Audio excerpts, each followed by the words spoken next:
In the outer zone of the Varnic Empire, war had just ended. Smoke still rose from broken cities, and ships returned home, carrying both victory and sorrow. The Varnac Empire celebrated its success the same way it always did, by rewarding those who survived, but this time the rewards were different. No medals, no land, no promotions. This time, the prize was a living being. The Empire had taken alien prisoners during the war, most of them from a peaceful species that had refused to fight. These prisoners were changed, genetically altered to become obedient. Their minds were conditioned to listen. Their bodies had been made perfect by Varnic standards. One such alien was brought out in front of the crowd, dressed in a gray uniform, her hands bound in metal cuffs. Her skin was a soft purple blue, her ears small and pointed, and her eyes wide with fear. She did not speak. She just stood there as if waiting to be told what to do. The crowd of soldiers clapped and cheered. Some whistled. Most looked at the girl as a trophy. Standing in the crowd was a man named Cole. He wasn't a soldier. Not really. He had signed up as a mechanic, a tech operator who fixed machines and cleaned up after battles. He had seen war but never wanted it, and now he was being offered a reward like the others. A commander looked at him and said, "This one's yours. She's quiet and trained." "Do what the Empire expects." Cole said nothing. He looked at the girl. She looked back at him but didn't blink. She didn't cry. She didn't beg. She just stood there like a shadow. He could feel something was wrong, deeply wrong. "Take her."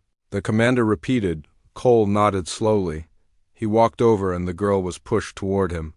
A soldier handed him a small device that unlocked her cuffs. He did not like the feeling in his chest, but he didn't show it. He kept his face calm. The girl followed him without a word. Back at his quarters, far from the main base, Cole opened the door to his simple shelter. It was small, with a sleeping corner, a workbench, and a food unit. He stepped aside and let her walk in first. She looked around but didn't move. "You can sit," Cole said gently. She didn't react. Cole sighed and walked to the wall. He set the control device on the table and walked back to her. He pressed the button and removed her cuffs. Her wrists had red marks. She didn't rub them. She didn't flinch. She just stared. He spoke again. "You don't have to be afraid. I'm not going to hurt you." Still no answer. He gave her space. He brought a blanket from the shelf and placed it on the floor near the warm air vent. Then he walked to his workbench and pretended to check the power lines. But his eyes kept drifting back. She slowly walked to the blanket and sat. Her arms were around her knees. Her back was against the wall. She didn't sleep. She just watched him with those large eyes. Hours passed.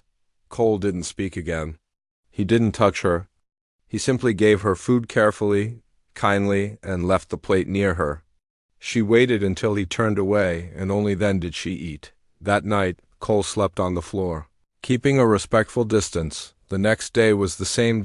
She did not speak, but something small had changed. She had folded the blanket neatly when she got up, and she placed the empty plate on the table without being asked.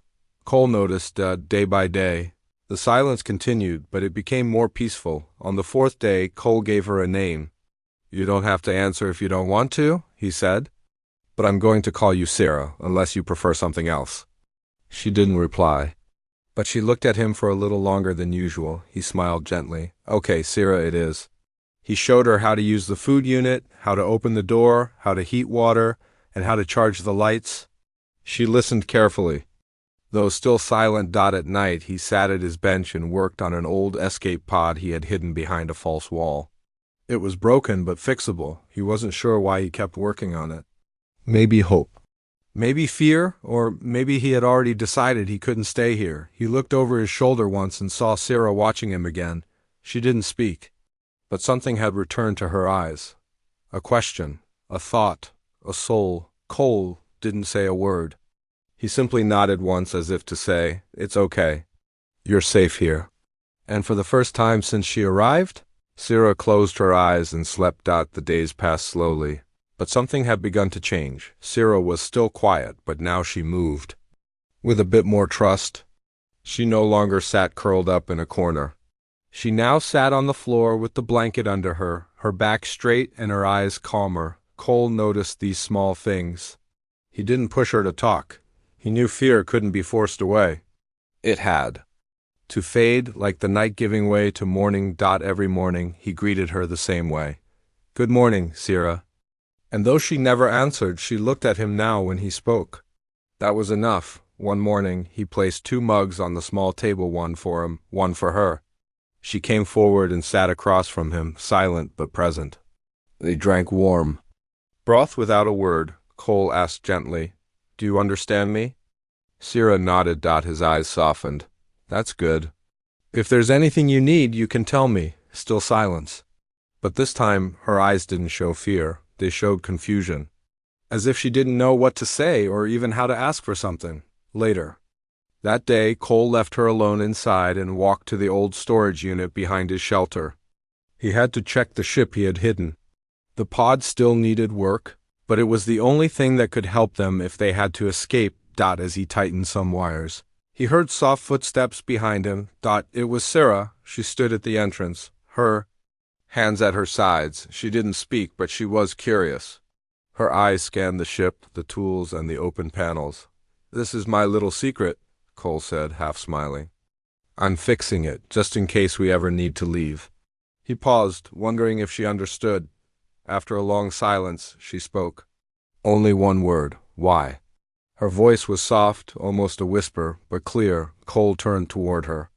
The question hung in the air. He knew what she meant. Why hadn't he hurt her? Why was he giving her space, food, safety? He sat down on a crate and looked at her honestly. "Because you're not a thing," he said. "You're not a reward. You're a person, and people deserve to be free." Sira looked down. She had never heard words like that. Not since her capture, not from any voice in the Empire. "I don't understand," she said softly. "You will," Cole replied. "Take your time." That night something shifted. Sira didn't sit far from him anymore. She sat on the other side of the room, closer than before. She ate her food at the same table. She even asked, "What is this?" When tasting a fruit she didn't recognize, Cole told her its name and smiled. She listened carefully and nodded. Each day she asked one more question. "What is that? Why do you fix it that way? Where is Earth? What is snow?" And Cole answered every question with patience. He showed her maps, explained simple machines, and told her about the seasons on Earth. When he mentioned trees that turned gold in autumn, her eyes lit up. "I want to see that," she said quietly. "You will," he replied. The next few days felt almost normal. Cole worked on the pod in the afternoons, and Sira watched. Sometimes she handed him tools. Other times she asked how things worked. One evening, as they sat together watching the sun fade behind the hills, Sira finally said something that made Cole pause. "They told us we had no value unless we obeyed," she said. "They said we were born to serve." Cole's chest tightened. He didn't know what to say. He couldn't erase her pain, but he wanted to replace it with something better. He looked at her and spoke softly. "They were wrong." Sira looked at him, her eyes full of thought. "You gave me a name," she said. "Yes." "I don't know." "My real name," she whispered. "They erased it." Cole didn't answer right away. He just looked at her with gentle eyes. "Then Sira is your name now," he said. "It's yours to keep or change, whenever you want." That night Sira stood near his bedroll and said, "Thank you." It was the first time she said those words. Cole smiled, nodded, and replied, "You're welcome." He didn't ask for anything. He didn't expect anything. He just let her know, through actions and words, that she mattered. And for the first time, Sira began to believe it. The days grew warmer, and with the warmth came small signs of life in Sira. She no longer hid in silence or fear. Instead, she began to move with purpose, watching Cole closely as he worked on the ship hidden behind the shelter. One afternoon, as the sunlight painted long shadows across the ground, Cole was fixing a broken panel on the pod. Sira approached. Quietly, her hands folded in front of her. "Why do you fix this old thing?" she asked. Cole smiled. "Because one day it might save our lives, or maybe the lives of others." Sira's eyes widened. "Others?" "Yes." Cole said. There are people out there who want to be free too, not just you or me. Sierra nodded. Slowly, thinking, that evening, after they ate, she sat near the small fire Cole had made outside. The stars above were bright and clear. I don't know much about the stars, she said.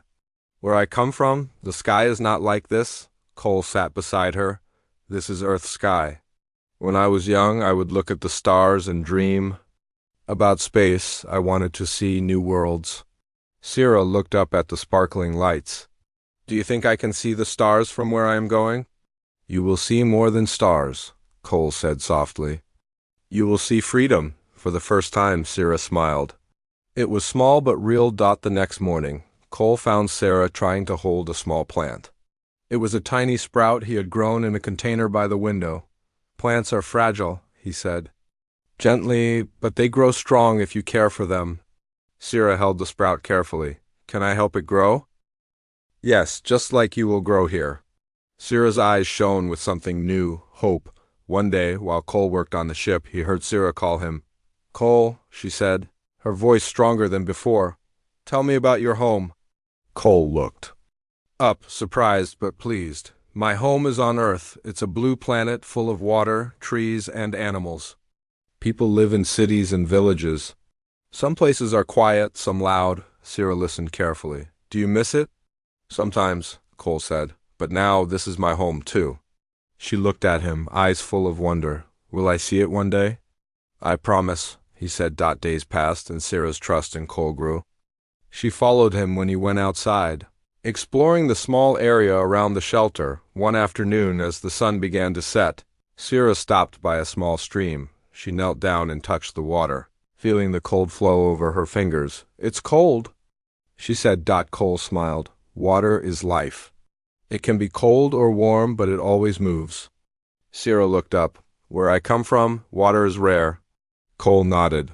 Then you are lucky here. Sierra's face was quiet, but her mind was full. That night, Sierra shared more of her story. They took us from our homes. Many did not survive the journey. Those who did were changed. We lost names, families, and hope. Her voice cracked. Cole did not interrupt. He just listened. I was told I had no choice but to obey, to serve, to be silent. Cole reached out gently and took her hand. You have a choice now. Tears welled in Sierra's eyes. For the first time I feel free, she whispered. The bond between them grew stronger each day. Cole taught her to read simple symbols, showed her pictures of Earth, and helped her practice speaking. Sierra surprised him when she asked questions about freedom, courage, and kindness. You speak like a human, she said once, smiling shyly. Cole laughed softly. Maybe that is good. One morning, Sierra looked at Cole with determination. If we stay here, the Empire will find us, she said. Cole nodded. I know. That is why I am fixing the ship. She stepped closer. I want to help. Teach me. Together, they worked on the ship, side by side. Sierra learned to use tools and understood the basics of navigation. Her alien skills helped with delicate work. Cole found difficult. As the days turned into weeks, Sierra changed from a frightened slave into a strong, hopeful woman. Her eyes no longer held fear but light. She smiled more, laughed sometimes, and even helped Cole with small tasks. She was no longer a prisoner. She was free, and she was ready. The quiet life Cole and Sierra shared was not safe anymore. Rumors began to spread across the Empire's outposts. Some soldiers whispered about humans who did not follow orders. Others talked about slaves who no longer obeyed. Cole knew the risk was growing. Officials might send patrols to check on him. The Empire did not allow anyone to refuse its rules, especially not with slaves. One evening, as the orange sun dipped below the hills, Cole heard a soft knock on his door. He opened it carefully. Outside stood a man in a dark uniform, the Empire's inspector. Cole, you are under watch, the man said coldly. The Empire expects you to follow the order. Your slave must obey. Cole stood firm. Sierra is not a slave. She is free. The inspector's eyes narrowed. That is a dangerous idea. Cole did not back down. I am responsible for her, and I choose freedom. The man left, but his warning stayed in the air. That night, Cole told Sira. About the visit. They want you to obey, he said quietly. But I will protect you. Sira looked at him with a mixture of fear and strength. I do not want to be taken again. You won't be, Cole promised. She reached for his hand. I want to help you. Cole smiled, feeling a warmth in his heart. Days passed, and the danger grew closer. Other soldiers came to question Cole. They mocked him for not following the order. You waste your chance, one said. She is yours to use. Don't make us report you. Cole looked at Sira, who stood silently beside him. I choose to give her a home. Not chains, Cole said firmly. The soldiers laughed and left. Sira understood the risk they faced. She decided to act. One morning she came to Cole with a plan. We cannot stay, she said. The Empire will find us. Cole nodded. I know. That is why I'm fixing the ship. Sira looked at him with determination. Teach me how to fly it. Cole agreed. For weeks they worked together. Cole showed Sira the controls, the engines, and the navigation systems. Sira's sharp senses helped her learn quickly. She could feel the ship's energy flow like a river inside her. One day, during a test, Cole hurt his arm. Sira took control and guided the ship through a dangerous asteroid field. She was calm, focused, and skilled when they landed safely. Cole looked at her in surprise. You saved us, he said. Sira smiled softly. I want to protect you. But the Empire was not far behind. One night, a patrol ship appeared near their base. Cole and Sira heard the alarms. We must leave, Cole said urgently. They rushed to the ship. Sira took the pilot's seat. Cole started the engines. The patrol ship fired, but the old pod moved faster than expected. Sira steered through the stars, dodging attacks and weaving through space debris. Cole held on tight, trusting her completely. The chase was long and dangerous. Sira's skill and Cole's steady calm helped them escape the Empire's reach. When they finally jumped through the gate to a distant system, they took a deep breath. They had made it. Now, they faced a new challenge. The world they reached was quiet and full of life. Here, no one owned slaves. Here, people were free. Sira looked out the window, tears shining in her eyes. This is freedom, she whispered. Cole smiled. And it is just the beginning. The new planet was unlike anything Sira had seen before. As the small ship landed softly on green grass, she stepped outside and breathed in fresh air that smelled of flowers and earth. The sky was wide and bright, filled with soft clouds that moved slowly across the sun.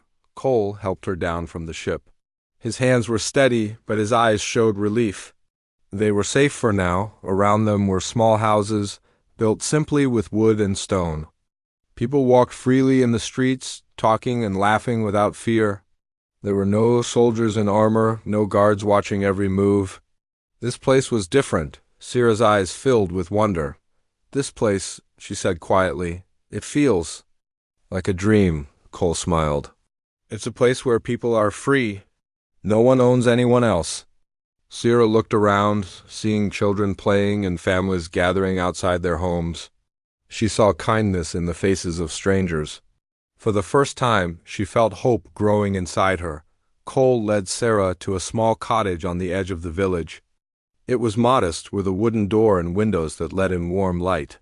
The inside was simple but clean. There was a bed with soft blankets, a table, and a small kitchen area. This is our home, Cole said. For as long as you want. Sira touched the door frame and smiled. It was the first time she had felt something was truly hers. I want to learn, she said. I want to live here, with you. Cole nodded. Then we will build a new life.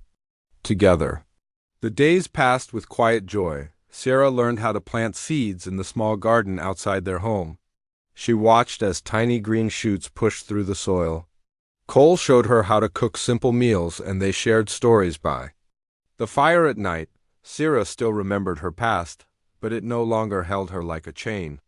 She found strength in small moments, a warm meal, a soft bed, a friendly smile. One day as they walked through the village, Sira met others who had escaped the Empire's grasp. They shared stories of courage and loss, but also of hope and freedom. Sira listened carefully and began to understand the power of choice. She could decide her own path, but freedom was not without challenges. The Empire's reach was long, and there were still dangers in the galaxy. One evening, while they sat outside, watching the stars, Cole said, "We can't hide forever. The Empire will keep searching." Sira looked up at the sky, her face serious. "What can we do?" she asked. Cole took her hand. "We help others. We become a light in the darkness." Sira nodded, feeling a fire inside her. "I want to help," she said. "Not just for me, but for all who suffer." Together they began to plan. Using the repaired ship, they would travel to other planets, guiding escaped slaves and refugees to safety. They would carry messages of hope and freedom. Sira's knowledge of the Empire's ways and her own strength made her a natural leader. Cole's skills with machines and strategy helped them prepare for every challenge. They worked hard, fixing the ship and learning about new places they might visit. One morning, the village gathered to say goodbye. Friends they had made came to wish them luck. An old woman smiled and said, "You carry the courage of many. May your journey bring light." Sira held the woman's hands, tears in her eyes. "We will not forget," she promised. Cole placed a hand on Sira's shoulder. "Together, we can make a difference." As the ship lifted off into the sky, Sira looked down at the small village growing smaller beneath them. She felt fear, but also hope. They were no longer just running from the Empire. They were fighting for a future where no one would be chained again, and with Cole by her side, she believed anything was possible. The stars stretched wide above as Cole and Sira's ship sailed through space. The small vessel was quiet, but their hearts were full of purpose. They were no longer just two people running from danger. They were now a beacon of hope for many. Sira stood at the controls, her sharp eyes scanning the stars. Cole watched her with pride. She had changed so much from the scared girl who first arrived, chained and silent. Now she was strong, confident, and ready to face the universe. "Our first stop," Cole said, "is a small moon called Lares. Refugees from the Empire hide there." Sira nodded. "I have heard of it. Many hope for rescue."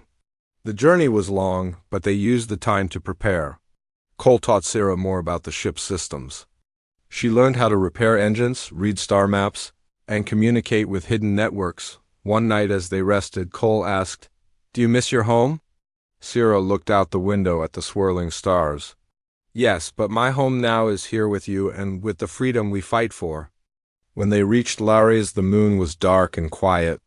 Its rocky surface was dotted with small camps hidden among the cliffs. Cole landed the ship carefully. They stepped out into the cold air, their breaths visible in the night. Sira led the way, her knowledge of the Empire's tactics helping them avoid patrols. They found a group of refugees huddled around a fire. Men, women, and children looked up with tired eyes when they saw the ship. Sira spoke softly, "We come to help." The refugees' faces brightened with hope. Many had been hiding for months, afraid to trust anyone. Cole and Sira shared food and water. They repaired broken radios so the refugees could send messages to other safe places. One young girl held Sira's hand tightly. "Thank you," she whispered. Sira smiled, feeling a new kind of strength, a purpose beyond herself. But danger was never far. As they prepared to leave, a patrol ship appeared in the sky. Alarms blared. Cole and Sira hurried to the ship. The refugees watched, hope and fear mixed in their eyes. Sira took the pilot seat. Cole started the engines. The patrol ship fired warning shots. Sira flew with skill and courage.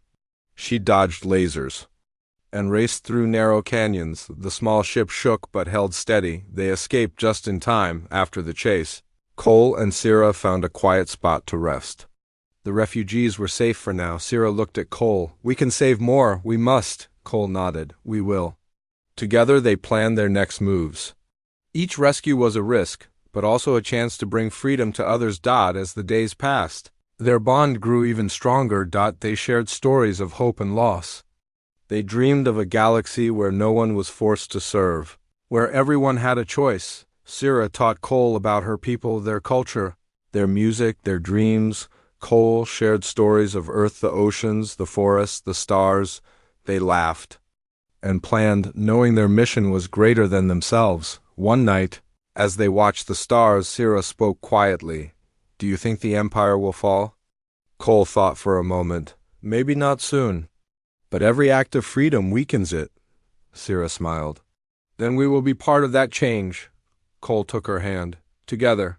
The ship moved on through the vast darkness, carrying two souls determined to make a difference. With each rescue, with each new friend, their hope grew, and no matter what the Empire sent after them, they would never stop fighting, because freedom was worth everything. The galaxy seemed darker than before, but Cole and Sira's ship shone like a small star, moving quietly among the planets. Their mission had grown beyond saving just themselves. They were now rescuers, leaders, and symbols of hope. Sira stood at the control panel, her hands steady and sure. Cole sat beside her, watching the stars and thinking about how far they had come. "Do you remember the first day we met?"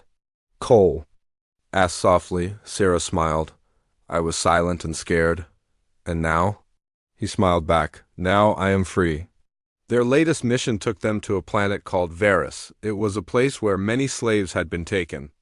The Empire used Varus as a center to train soldiers and control prisoners. Cole and Sira knew this mission was dangerous, but they also knew it was important. They landed near the edge of a large city. The air was thick and heavy with smoke and noise. Guards patrolled the streets, and tall towers watched over everything. Sira felt a chill, but kept her courage. "We will find them," she said, "and bring them home." They moved carefully through dark alleys, avoiding patrols.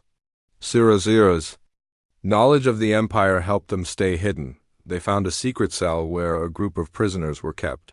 Men and women looked weak but still held hope. When Sira opened the door, the prisoners stared in disbelief. "Freedom is here," she said. Tears fell as they rushed out. Some too weak to walk but filled with joy.